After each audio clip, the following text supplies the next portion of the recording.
আসসালামু আলাইকুম বন্ধুরা, আজকে আমরা একটা ড্রাগনের প্রজেক্ট ভিজিট করতে আসছি। যথেষ্ট বড় একটা বাগান,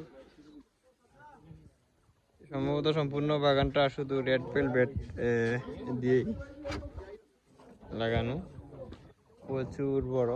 ওরা ওই যে লোকের বাগান সুরত আলী, সে বলতেছে প্রায় 1 কোটি টাকা টার্ন ওভার সব কিছু খরচ করে আসে। উনি আসতেছে সুরত আলী চাচা। তো এখন বিষয় হলো আপনার এই ভ্যারাইটিটার ফলের কন্ডিশন মোটামুটি ভালো আছে,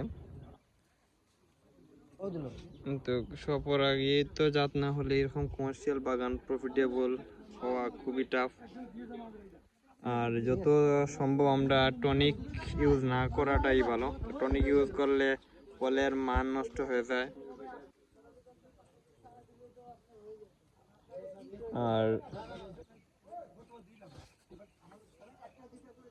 তখন ভোক্তাও ফল খেতে চায় না। আচ্ছা,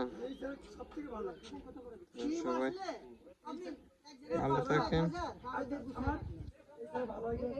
সবাইকে অসংখ্য ধন্যবাদ আমাদের ভিডিওটা দেখার জন্য।